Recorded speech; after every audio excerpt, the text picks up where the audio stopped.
Well, my name's Pat Evans, and I'm out of Fresno, California. The rally was established about 9 years ago by a man named Kirk Woodward. And Kirk became a motorcycle enthusiast sort of late in life. In fact, when he became a grandfather for the first time. And like a motorcycle enthusiast, you're always looking for a good place to ride. And one day he read something about Route 66, and he thought that should be a perfect thing for motorcycle people. So he kind of got together with a couple of his friends, and they set up the first one. He put an ad in one of the motorcycle magazines, and didn't think much about it, kind of forgot about it for a few months, and all of a sudden he was starting getting these phone calls and people developing an interest in doing it, and it grew from there. Last year was probably the largest. He had over 100 people that signed up to get the material and were interested in riding Route 66. Route 66 is what they called the Mother Road, and it's one of those roads that connects a significant part of American history. Grapes of Wrath sort of documents in a commentary or in a fictional way a family that left Oklahoma and commuted out to California looking for work.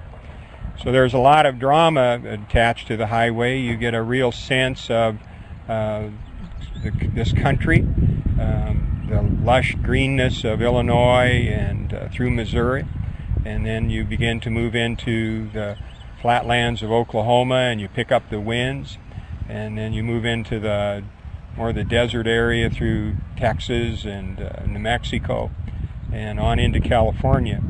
And when you talk to people about Route 66, everyone has a story. Either they have a story about personally, their family came out. I have a friend that when he knew I was going to do this for the first time, told me about his family coming from Oklahoma. And every night his mother would go to a grocery store and buy a roll of bologna and a loaf of bread, make sandwiches for the family, and the boys slept under the car and the parents slept inside the car. When you get to Needles, California, you can understand why the people migrating or heading west from Oklahoma thought that they had arrived in California, because Needles River runs through it. It's kind of green, lush looking, not knowing that they had about 150 miles of Mojave Desert in front of them. And many people died in the desert from dehydration. Car trouble would break them down, and they would have a difficult time then. And again, many people died, didn't survive the heat of the desert. So it's become sort of a significant track of history for a lot of people. Kirk passed away in February. Coincidentally, he was 66 years old, and so the last time he made the ride was when he was 66.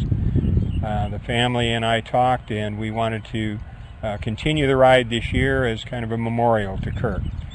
On June 15th, which is Saturday, the day that we arrive in Santa Monica, the California Historical Society is hosting a dinner there, and they will hand out, for the first time, an award in the category of motorcycle touring, and it will be given to Kirk Woodward posthumously, and that they believe that he did the most of anyone to promote motorcycle touring on Route 66. You'll notice now there will be more and more tours of motorcycles riding the old road. Last year, I think Harley-Davidson sponsored a group that was around 1,500 people that took off 2 weeks after we rode through. So the great thing about that is not just the significance of people getting together and enjoying the history of Route 66, but each one of these people that ride the whole way probably put about $800 to $1,000 into the economy between fuel, food, and souvenirs on Route 66.